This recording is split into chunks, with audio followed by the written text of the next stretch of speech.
দেশে সংস্কার কার্যক্রম যে চলমান আছে, এখানে নারী বিষয়ক সংস্কারের যে কমিশন, সেই কমিশন পত্রপত্রিকা আপনারা দেখেছেন, অনেকে সুপারিশ করেছে বৈষম্য দূর করার নাম দিয়ে আল্লাহর বিধানকে পরিবর্তন করার সুপারিশ করেছে এই নারী বিষয়ক সংস্কার কমিশন। এই সুপারিশ বাস্তবায়ন করার দুঃসাহস যদি কেউ দেখায়, তাহলে এটা হবে সবচেয়ে বড় অপরিণামদর্শী কাজ, সবচেয়ে দুর্ভাগ্যজনক অধ্যায়।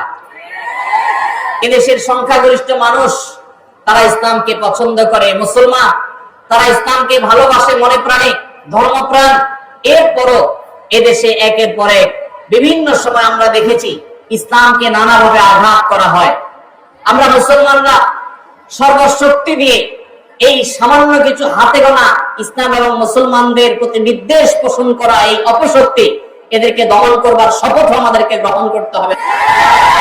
আপনারা অনেকে ইতিমধ্যে জেনেছেন, অনেকে আপনারা জেনেছেন এবং দেখেছেন, দেশে সংস্কার কার্যক্রম যে চলমান আছে, এখানে নারী বিষয়ক সংস্কারের যে কমিশন, সেই কমিশন পত্রপত্রিকা আপনারা দেখেছেন, অনেকে সুপারিশ করেছে বৈষম্য দূর করার নাম দিয়ে কোরআন যে বাবার সম্পত্তিতে, মায়ের সম্পত্তিতে মেয়েদেরকে ছেলেদের অর্ধেক সম্পদ দিতে বলেছে, সে আইনটা এখনো সামাজিক ভাবে প্রচলিত আইনে কার্যকর আছে। এইটাকে পরিবর্তন করার, আল্লাহর বিধানকে পরিবর্তন করার সুপারিশ করেছে এই নারী বিষয়ক সংস্কার কমিশন। এই সুপারিশ বাস্তবায়ন করার দুঃসাহস যদি কেউ দেখায়, তাহলে এটা হবে সবচেয়ে বড় অপরিণামদর্শী কাজ, সবচেয়ে দুর্ভাগ্যজনক অধ্যায়। শুনতে খুব ভালো শোনা যায়, খুব মুখরোচক মনে হয়। একই বাবার সন্তান, ছেলে এবং মেয়ে, ছেলে 2 টাকা পাইলে মেয়ে কেন 1 টাকা পাবে? কিন্তু এর পেছনে লুকায়িত আছে এক গভীর শয়তানের ষড়যন্ত্র। সেটা হলো পশ্চিমা পৃথিবীর মানুষেরা তাদের পরিবার ব্যবস্থাপনা ধ্বংস হয়ে গেছে, বহু আগেই তাদের পরিবার ব্যবস্থাপনা মুখ থুবড়ে পড়েছে। আজ এই ভারতবর্ষে শুধু মুসলমান কেন, আমাদের এই অঞ্চলের হিন্দু, খ্রিস্টান, বৌদ্ধ সব ধর্মের মানুষের মধ্যে পারিবারিক বন্ডিং এবং পরিবার ব্যবস্থাপনা, স্বামী স্ত্রীর মধ্যকার সৌহার্দ্য যতটুকু আছে, পশ্চিমারা সেগুলা কল্পনা করতে পারে না। ওরা আমাদের চাইতে জ্ঞানে বিজ্ঞানে এগিয়ে থাকতে পারে, ওরা আমাদের চাইতে তথ্য প্রযুক্তিতে অগ্রসর থাকতে পারে, তারা কাঠামোতে আমাদের চাইতে 200 বছর এগিয়ে থাকতে পারে, কিন্তু পরিবার ব্যবস্থাপনা আমরা ওদের চাইতে 500 বছর এগিয়ে আছি। আমাদের এখানকার স্বামী স্ত্রীর মধ্যকার ভালোবাসা, এটা তাদের দেশে সোনার হরিণ। আমাদের এখানকার সন্তানের সাথে বাবা মার বন্ডিং, তাদের সেখানে সেটা দুষ্প্রাপ্য। ভাই আমার, এই যে সমতার নাম দিয়ে, বৈষম্য দূরের নাম দিয়ে এই যে নতুন প্রস্তাবনা আসছে, এই প্রস্তাবনার মিনিং হলো প্রস্তাবনাকে ধ্বংস করে ফেলা। কিভাবে সেটা? ছেলে এবং মেয়ে উভয় যখন সমান সমান হারে 1 টাকা 1 টাকা করে পাবে, তখন পশ্চিমাদের মতো ছেলে বলবে মেয়েকে, বাসা ভাড়া তুমি অর্ধেক শেয়ার করো, সংসার খরচ তুমি অর্ধেক শেয়ার করো, যেভাবে পশ্চিমা পৃথিবীতে আছে। এইটা যদি শুরু হয়, তখন পরিবার ব্যবস্থাপনা ওদেরটা যেরকম ধ্বংস হয়েছে, আমাদেরটাও ধ্বংস হওয়া অনিবার্য হবে। দুইজনকে ঘরের বাহির হতে হবে।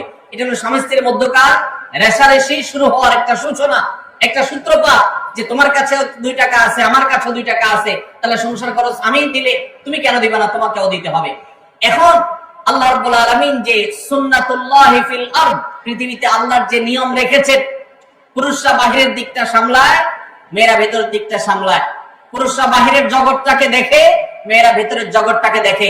এই যে বন্টন, এই বন্টনের মধ্য দিয়ে যে পরিবার ব্যবস্থাপনা মানব সভ্যতার শুরু থেকে আজ পর্যন্ত আসছে, এটার ভিন্ন পথ এক্সপেরিমেন্ট করে, চালিয়ে, পরীক্ষা চালিয়ে পশ্চিমারা ফেইলিয়র হয়ে গেছে, ব্যর্থ হয়ে গেছে। এখন আমাদের সমাজকে ব্যর্থ করার অপচেষ্টা এদেশে তাদের কিছু দোসররা করছে এবং তারা এই কাজে লিপ্ত আছে। বিধায় আমাদেরকে চোখ কান খোলা রাখতে হবে।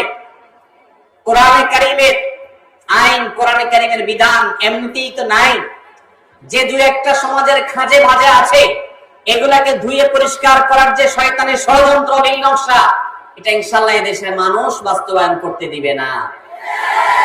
এদেশের মানুষ দিনকে যতটা ভালোবাসে, ফু মেরে, তুড়ি মেরে সংস্কারের নামে আল্লাহর দেওয়া সেই বিধান এটাকে উড়িয়ে দেওয়া হবে আর সাধারণ মানুষ চুপচাপ বসে থাকবে, এটা বোকার স্বর্গে বসবাস করা ছাড়া কিছুই নয়।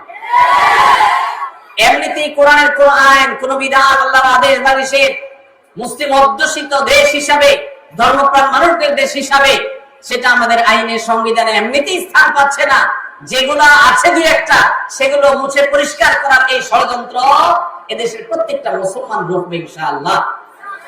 ভাইরা আমার, এই জন্য আমাদেরকে চোখ কান খোলা রাখতে হবে, আমাদেরকে সতর্ক থাকতে হবে। তবে সেই সাথে আমাদের এও মাথায় রাখতে হবে, মা বাবার সম্পদে বোনদের অধিকার, এটাকে আমরা অনেক পুরুষরা বঞ্চিত করছি, তাদেরকে অধিকার দিচ্ছি না। যেটুকু কোরআন বলেছে সেটুকুর বাস্তবায়ন হলেই সমাজ শান্তিতে পরিপূর্ণ হয়ে যাওয়ার কথা, কিন্তু সেটা বাস্তবায়ন করার নাম নাই, সেটাকে পরিবর্তন করার বরং চেষ্টা চলছে। ভাইরা আমার, আল্লাহ রাব্বুল আলামিন আমাদেরকে নারী পুরুষের মধ্যে সমতা বিধান করতে বলেন নাই, ন্যায্যতা বিধান করতে বলেছেন। কি করতে বলেছেন? সমতা। ইসলাম সমতার কথা বলে না, ন্যায্যতার কথা বলে। সব সময় সমতা মানুষের ন্যায্যতাকে নিশ্চিত করে না, সব সময় সমতা মানুষের ন্যায্যতাকে নিশ্চিত করে না। এই জন্য ইসলাম ন্যায্যতার কথা বলেছে। ন্যায্যতা এটা থাকতে হবে, সমতা থাকা জরুরি নয়। এক ছেলের বয়স 20, তার জন্য যে সাইজের জামা কিনেছেন আরেকজনের বয়স 10, সমতা বিধান করতে হলে তার জন্য একই সাইজের জামা কিনতে, একই সাইজের জামা যদি কিনেন তাহলে সেটা কি ইনসাফ হবে না বেইনসাফ হবে? ইসলাম এই মুখরোচক, সস্তা, শুনতে শুধু ভালো শোনা যায় এরকম সমতা নারী পুরুষের মধ্যে করতে বলে না, ন্যায্যতাকে নিশ্চিত করতে বলে।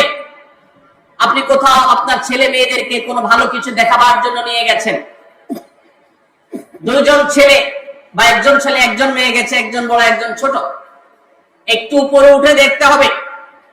সেজন্য যে বড় 15 বছর বয়স, তার দেখার সুবিধার জন্য 3টা ইট দিয়ে বলেছেন তুমি এবার দাঁড়াও, সে দেখতে পাচ্ছে। এখন যার বয়স 5, তার জন্য যদি 3টা ইট দেন সে কি দেখতে পাবে? কিন্তু যেহেতু বড়জনকে 3টা দিচ্ছেন, ছোটজনকেও 3টা দিবেন, ছেলেকে 3টা দিচ্ছেন, মেয়েকেও 3টা দিবেন। এটা হলো সমতার দাবি। আর ন্যায্যতার দাবি হলো যার 3টা লাগে তারা 3টা দিবেন, যার 6টা লাগে তাকে 6টা দিবেন। এটা হলো ন্যায্যতা। ইসলাম নারী পুরুষের মধ্যে ন্যায্যতা নিশ্চিত করতে বলে, সমতা নয়। পশ্চিমারা যে সমতার কথা বলে এটা মুখরোচক, বস্তা পচা সস্তা স্লোগান। এই স্লোগান কখনো ইনসাফ প্রতিষ্ঠা করতে পারে না। পশ্চিমাদের সমাজ ব্যবস্থা ইনসাফ প্রতিষ্ঠা হয় নাই। নারীরা মুসলমানদের চাইতে 1000 গুণ বেশি নিগৃহীত, নিষ্পেষিত। আমাদেরকে বুঝতে হবে এবং ধারণ করতে হবে। আল্লাহ রাব্বুল আলামিন কোরআন এবং হাদিসের আলোকে আমাদের জীবনকে, আমাদের সমাজকে, আমাদের দেশকে, আমাদের পরিবারকে সবকিছুকে ঢেলে সাজাবার তৌফিক আমাদেরকে দান করুন।